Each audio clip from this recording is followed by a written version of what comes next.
नहीं कर पाएंगे, याद रखिएगा। तो आपको जो है वो एक्टिव स्टडी करनी है, और एक्टिव स्टडी में सबसे पहले एक्शन आता है। एक्टिव स्टडी में जो पहला वर्ड होता है वो होता है एक्शन। हमें क्रिया करनी है, हमें कार्य करना है। यानी मेरा टीचर जो मुझे जो बोल रहा है, अगर मैंने सुना, अब याद रखना है उस कैटेगरी को, अगर मैंने सुना तो मैं सिर्फ 11% याद रख पाऊंगा। ठीक है, अब तुम्हें सोचना है कि सर की कहीं 100 बातों में मुझे ज्यादा से ज्यादा याद रखना है, 90-95 याद रखना है, या मुझे 11 याद करना है। ये तो मैंने तुम्हें याद करने का तरीका बताया। मैं क्यों ज्यादा कंसर्न हूं, मैं तुम्हें भूलने की दर भी बता देता हूं। हम 24 घंटे में किसी भी पढ़ी हुई चीज का 80% भूल जाते हैं। हमारे दिमाग की खास बात है।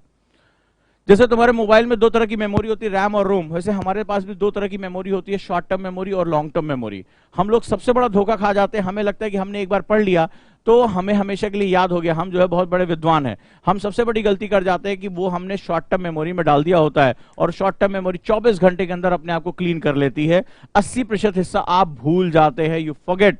अब आप सोचो कि कितनी बुरी स्थिति है कि एक तो तुमने क्लास का मजा लिया नहीं, 11% तुम्हें याद है, और 11% का 80% तुम भूल गए, तो तुम्हारे पास बचा क्या, जरा तुम मुझे ये बता के देखो। ठीक है, आप सोच के देखो कि जो तुम कहते हो कि सर मैं भूल जाता हूं, मुझे कुछ याद नहीं रहता, मैं अच्छा आंसर नहीं लिख पाता, उसका सबसे बड़ा कारण आप हैं और कोई नहीं है। आप अनट्रेंड है, आपका दिमाग अनट्रेंड है, आपको पता ही नहीं कि मुझे अपनी क्लास का ऑप्टिमम कैसे निकालना है। ये मैंने 11% मैंने पढ़ा, 80% मैं 24 घंटे के अंदर भूल गया। ये टेंडेंसी है, हमारे दिमाग की बहुत खास टेंडेंसी होती है। ठीक है, 1 महीने बाद, आफ्टर 1 मंथ, हमें किसी भी पढ़ी हुई चीज का केवल 5% याद होता है ओनली। अगर हमने किसी चीज को केवल धुंधली याद है। अब सोचो 11% का 5%, क्लास के लिए तुम्हारे पास तो वो पूरी क्लास तुम्हारी बेकार हो गई, तुम्हारे पास कुछ नहीं बचा, तुम साल 2 साल जो है वो ऐसे ही अपना बिताते चले जाते हो, राइट। तो अब आपको क्या करना है, आपको हमेशा एक बात याद रखिए, आपको सबसे पहले अपनी डू स्टडी, एक्टिव स्टडी की तरफ जाना है, जहां पर आपको सबसे पहले आपको अपना जो भी आपके साथ बात हो रही है उसकी आपको हमेशा जो है वो एक सिस्टम लेकर चलना है। मेरी आदत है, मैं जब भी मीटिंग में बैठता हूं, जब भी मैं कहीं पे भी जाता हूं, मैं हमेशा किसी से भी अगर बात कर रहा हूं तो मैं हमेशा अपना जो है वो आईपैड लेकर उस पर राइटिंग करते हुए मैं हमेशा उस पर दिखाई पड़ता हूं।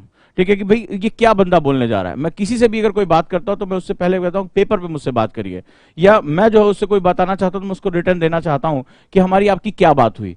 क्योंकि क्या होता है कि 15 दिन बाद, 20 दिन बाद मैं भूल गया कि मेरी आपसे क्या बात हुई, और अगर मेरे पास वो मेरी फाइल है, मेरा फोल्डर है, मैं तुरंत उसको पलटूंगा और मुझे तुरंत के तुरंत याद आ जाएगा मैंने क्या चीज। अच्छा, मैं जब किसी से बात करता हूं तो मैं जो है वो थॉट मैपिंग करता हूं।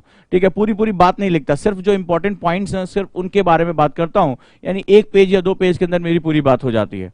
मुझे आगे उसको रिकॉल करने में बड़ी आसानी होती है कि मेरी क्या बात हुई थी 1 महीने पहले, 2 महीने पहले। आपको भी क्या करना है, सिर्फ जल्दी, मैं तो कोई क्लास नहीं ले रहा हूं, मैं तो मीटिंग कर रहा हूं, लेकिन उसमें भी अगर मैं किसी की बात सुन रहा हूं तो मैं उसको लिखता जाता हूं।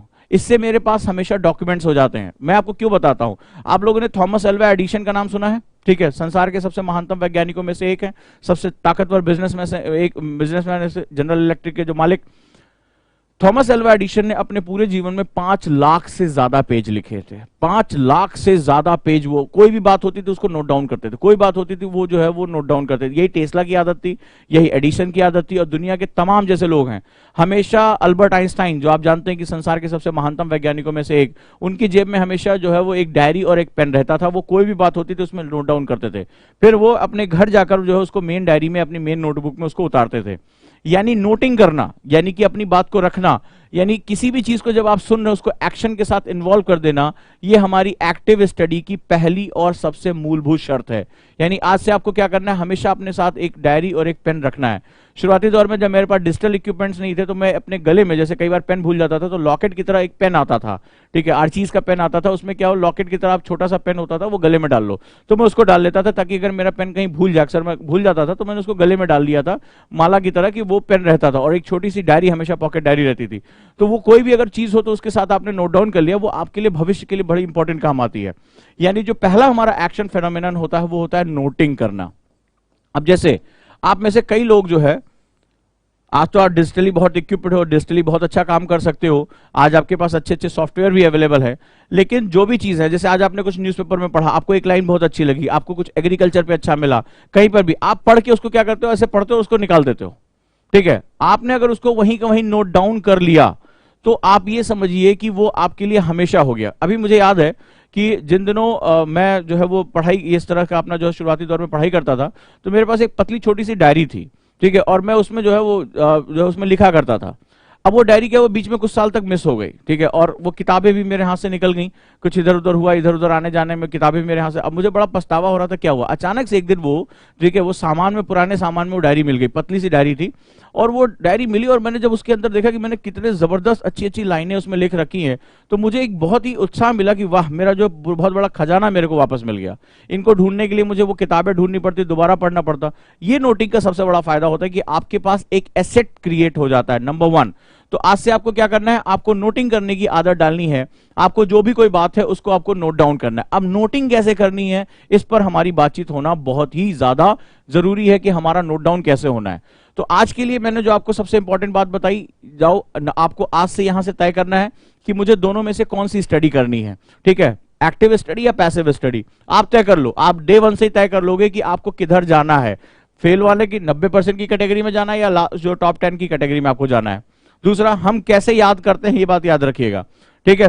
तो अब आपको क्या करना है, काम करते समय आपको एक एक्शन, अब एक नई चीज बता रहा हूं, एक्शन प्लस पिक्चर्स। हमारा दिमाग सिर्फ पिक्चर्स के फॉर्म में समझता है, हमें एक्शन और पिक्चर्स को एक साथ लेके चलना है, क्लियर है। एक्शन और पिक्चर्स जो भी आप बात करें उसमें पिक्चर्स बनाने की कोशिश करिए। नेक्स्ट वन, तो हम यहां आते हैं और हम सबसे पहले क्या करेंगे, हम अपने एक्शन को इन्वॉल्व करेंगे। और आज से आप जब भी टीचर कोई भी बात कह रहा है उसमें आपको सबसे पहले 3 कैटेगरी में अपने एक्शन को करना है। नोटिंग 3 कैटेगरी में होगी, या तो आपको मैं जो भी बात कह रहा हूं उसका फ्लो चार्ट बना लो, ठीक है, फ्लो चार्ट बना लो, या तो इसका स्पाइडर, सबसे आसान होता है स्पाइडर डायग्राम, स्पाइडर डायग्राम। और इसके बाद जो होता है सबसे टॉप क्लास जो होता है, जिसकी प्रैक्टिस करके आप बहुत कुछ अचीव कर सकते हो।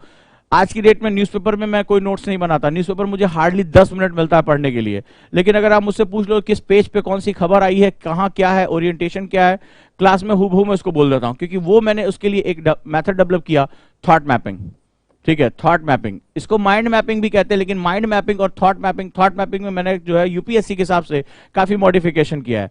सो ये थॉट मैपिंग प्रोसेस से आप काफी कुछ जो है वो आसानी से कर सकते हो, एक प्रश्नों की श्रृंखला अपने दिमाग में क्रिएट कर सकते हो। ये 3 स्तर होते हैं। अब जैसे मैं आपसे बात करूंगा, आपने मेरी अभी जो क्लास की है उसके आपने फ्लो चार्ट कितना बनाया, मैंने क्लास कहां से शुरू किया, इसके बारे में क्या बात किया, इसके बाद में कहां गया, आपको वो सारी चीजें कम से कम वर्ड में आपको इसके बारे में पता करना है। सो आज से आपको एक चीज करना है, केवल सुनने से आपका काम नहीं चलेगा। जिस समय आप सुन रहे हो, आप सामने वाले की बात को आंख बंद करके उसको विजुअलाइज करने की कोशिश करो क्या कह रहा है, और उसको जो है फिर उसको लिखना शुरू करो, ठीक है। उसको फ्लो चार्ट बनाओ कि ये कम से कम वर्ड में मुझसे क्या बात कह रहा है। आपने सेंटर पॉइंट निकाला और वहां पर आपने जो है बात करनी शुरू कर दी, ठीक है।